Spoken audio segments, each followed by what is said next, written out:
வணக்க மக்களே. அதாவது முன்னுக்கு பின் முரணான கருத்துக்களை அறிவிப்பதுல நம்பர் 1 அப்படின்னு கேட்டீங்கன்னா எம்டி ஜெகன் தான் சொல்ல முடியும். அப்படி என்னையா முரண்பாடு சொல்லியிருக்கிறாரு அப்படிங்கிறத ஒரு சில காட்சிகளை நம்ம பார்க்க போறோம். முதல்ல என்ன சொல்றாரு அப்படின்னு கேட்போம். பார்த்தா ஒரு எலெக்ஷனுக்கு முன்னாடி அவர் தெரியுமா, கடவுள் ஏன் என் ஜீவனை எடுக்காம பாதுகாத்தாருன்னா அவருக்கு நான் ஊழியம் செய்வதற்காக. அதாவது டொனால்ட் ட்ரம்ப் வந்து திடீர்னு பரிசுத்தவானா மாறிட்டாரு. அதுக்கு அடுத்ததாக என்னென்ன மறுபடியும் கேளுங்க. ட்ரம்ப் ரொம்ப நல்லவர் ஆயிட்டார். இஸ்ரவேலுக்கு தலைநகரம் எருசலேம் தான். பாத்தீங்களா? சரி, இப்படி சொல்லிட்டாரா? அதாவது இஸ்ரேவேலை வந்து ஒரு நாடா அறிவிச்சதாக இருக்கட்டும், இதுல வந்து தேவனுடைய சித்தத்தை செஞ்சிருக்காரு அப்படின்னு சொல்லிட்டு என்னன்னு கேட்டீங்கன்னா இன்னொரு காட்சியும் பாருங்க. அவர்கள் தேவனால் தெரிந்து கொள்ளப்பட்டவர்.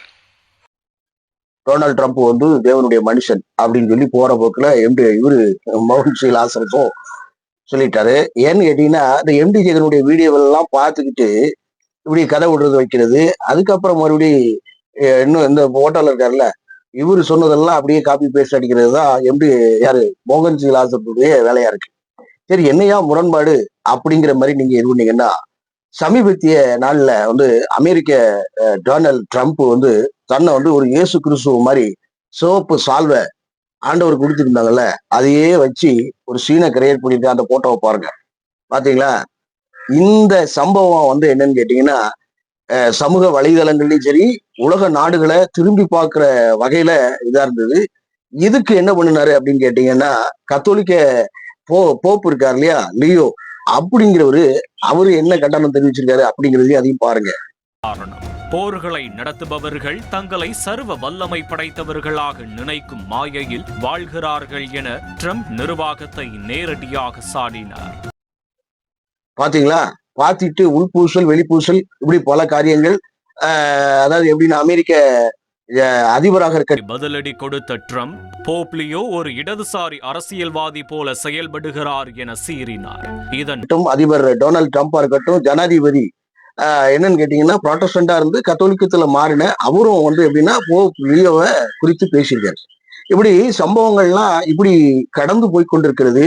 ஆனால் இவர் வந்து எப்படின்னு கேட்டீங்கன்னா முந்தைய பதிப்புகள்ல டொனால்ட் ட்ரம்ப் வந்து ஸ்பிரிச்சுவல் மேன் ஆயிட்டாரு. உள்ளுக்குள்ளேயே வந்து எப்படின்னு கேட்டீங்கன்னா என்ன சொல்றது, பார்லமெண்டம் அதுக்கு இருக்கக்கூடிய அமெரிக்க பார்லமெண்டங்கள்ல வந்து செபிக்கிறது மற்றும் ஸ்பிரிச்சுவலாவே மாறிட்டாரு அப்படின்னு சொல்லி அப்படி ஒரு காரியத்தை இது பண்ணி வச்சிருக்காரு.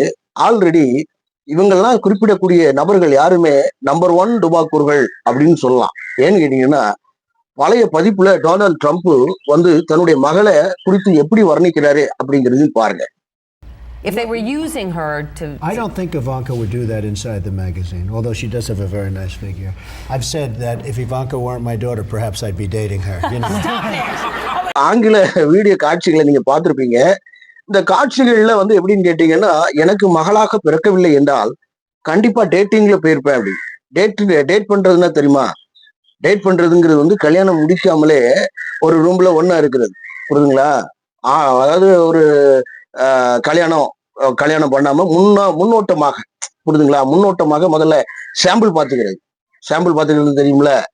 சரி, எல்லாரும் பாக்குறீங்க அப்படிங்கிறதுனால கொச்சையா பேச முடியல. சாம்பிள் பார்த்துட்டு அதுக்கப்புறம் மறுபடியும் டேஸ்டா ருசியா இருக்கு, வாழ்க்கை ரொம்ப ஜோரா இருக்கு, நல்லா இருக்கு, ஃபிட்டா இருக்கு அப்படின்னு சொன்னா அப்படியே கண்டினியூ பண்ணி கல்யாணம் வரைக்கும் போகும்.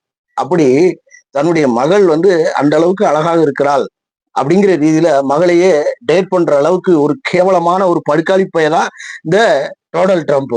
அந்த காலகட்டங்களில் இதெல்லாம் நமக்கு அனலைஸ் பண்ணணுமா வேண்டாமா? உடனே தேவனுடைய மனுஷன், தேவையில்லாத மனுஷன் அப்படிங்கிற, தேவனுடைய மனுஷனுங்கிறத விட உலகத்துக்கு தேவையில்லாத ஒரு மனுஷன் டொனால்ட் ட்ரம்ப் அப்படின்னு சொல்லலாம்.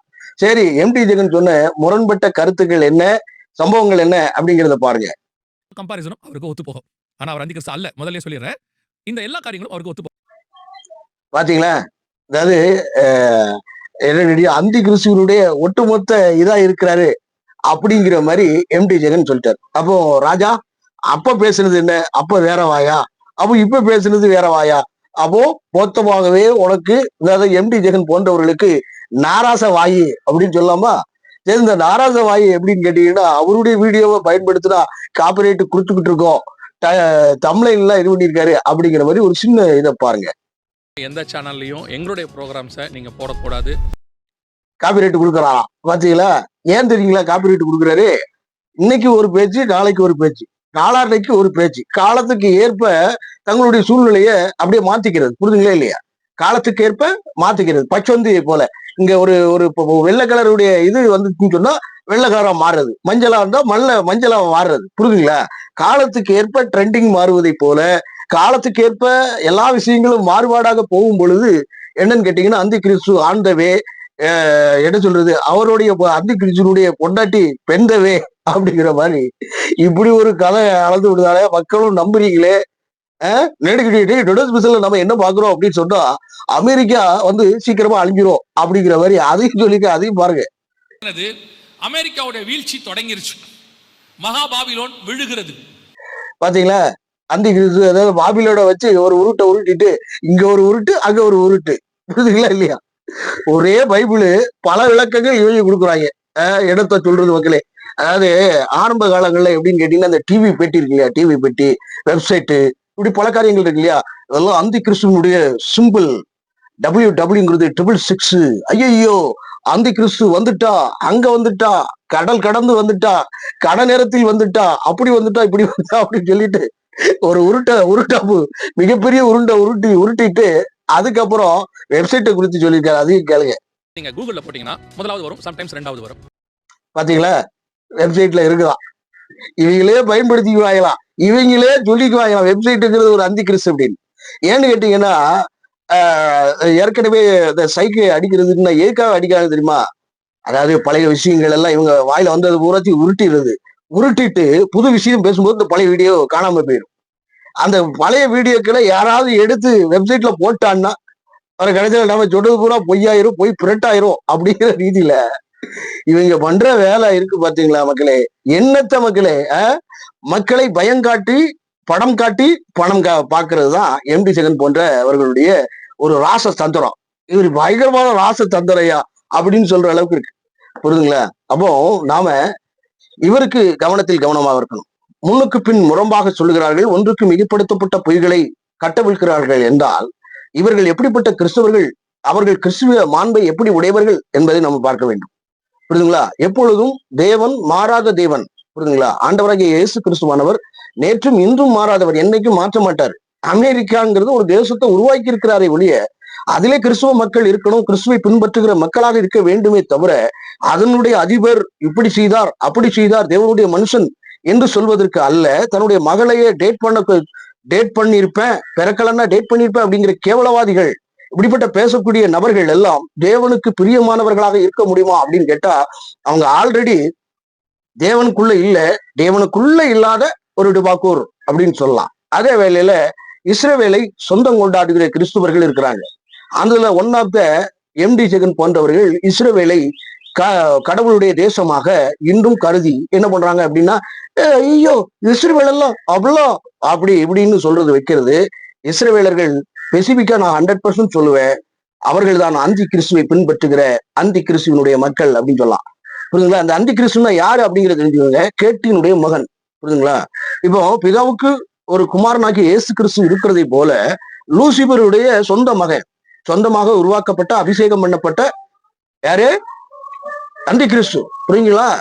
ஆமா, அவனுக்கு எத்தனை பொண்டாட்டி இருக்கா தெரியல. யாருக்கு? அந்தி கிறிஸ்துவுக்கு எத்தனை பொண்டாட்டியா இருக்கா தெரியாது. ஏன்னா டொனால்ட் ட்ரம்ப் ஒரு அந்தி கிறிஸ்துன்னு வைங்களேன், அவருக்கு பொண்டாட்டி இருக்குன்னா அதுவும் அந்தி கிறிஸ்து தானே இருக்கும், பொண்டாட்டி அந்தி கிறிஸ்து இருக்கும். அப்போ ஸ்பிரிச்சுவலா என்ன சொல்றது, அந்தி கிறிஸ்துவுக்கும் சில மனைவிகள் இருக்கலாம், அவரும் அந்தி கிறிஸ்துவாக இருக்கும். சோ இப்படிப்பட்ட கால சூழ்நிலைகள்ல இஸ்ரவேலர்களாக இருக்கட்டும், மற்றுமாக பல பண்பு மாண்பற்ற என்ன சொல்றது மோசமானவர்களை நாம தேவனுடைய மனுஷனாக கிளைம் பண்ண முடியாது, வைக்க முடியாது. இப்போதைக்கு நாம 100% சொல்ல முடியும், கத்தோலிக்க போப் லியோ சரியான முறையில, கரெக்டான முறையில தேவனுக்கு சித்தம் இல்லாத ஒரு காரியத்தை நீ போர் மூலியமாக சமாதானம் பண்ணுகிறதாக சொல்லி பலரை கொண்டு குவிப்பது தேவனுடைய காரியம் அல்ல அப்படின்னு சொல்லி திட்டமும் தெளிவாக அடிச்சு தகர்த்து போட்டு இது பண்ணி விட்டாரு. பயங்கரமா பண்ணிட்டு பங்கம் பண்ணி விட்டாரு. இந்த பங்கம் பண்ணது நிமித்தமாக ஒரிஜினல் கிறிஸ்தவர் யார், ஒரிஜினல் அல்லாதவர்கள் யார் அப்படிங்கிறத அப்படி வேறு பிரிச்சு காமிச்சிட்டார். புரியுதுங்களா? இரக்கத்தை சிநேகித்து திக்கற்ற விதவைகளுக்கு பரதேசிகளுக்கும் நீ இறங்குவாயாக, உங்களில் பிறன் யார் அப்படிங்கிற சொன்ன ஆண்டவர், உன்னை நேசிப்பது போல பிறனை நேசி, உனக்கு அடுத்தவனை என்ன சொல்றது சிநேகித்து சத்துருக்களை பகைப்பாக என்று எழுதியிருக்கிறது பூர்வத்தாருக்கு. நான் உங்களுக்கு சொல்கிறேன், உங்கள் சத்துருக்களை சிநேகியுங்கள் அப்படின்னு சொல்லி தம்முடைய அதாவது புஜபல பராக்கிரம வல்லமை வார்த்தையினால அப்படி சொன்ன ஆண்டவருக்கும் இவர்களுடைய செயல்திறனுக்கும் சம்பந்தம் இல்லைன்னு போப்பு சொல்லிட்டார்.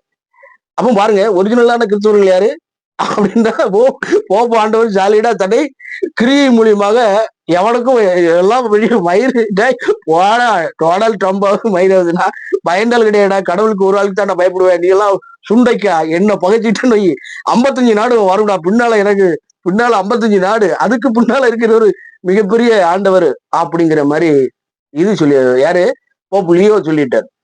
அதுக்கு அடுத்ததாக என்னன்னு கேட்டீங்கன்னா, அந்த டொனால்ட் ட்ரம்ப் என்னமோ பெரிய உலகத்துல சமாதானத்தை கொண்டு வந்து ரச்சகரை போல பலர் பாக்குறாங்க. அங்க உள்ள புராட்டஸ்டன்ட் பிராடுகார பயில என்ன விட்டாங்க அப்படின்னு கேட்டீங்கன்னா, இந்த போட்டோவை பாருங்க, ஜபிக்கிற மாதிரி. இதெல்லாம் ஒரு கேவலவாதிகள் போய் போர்ல ஜெயிக்கிறதுக்கு ஜபிக்கிறாங்க.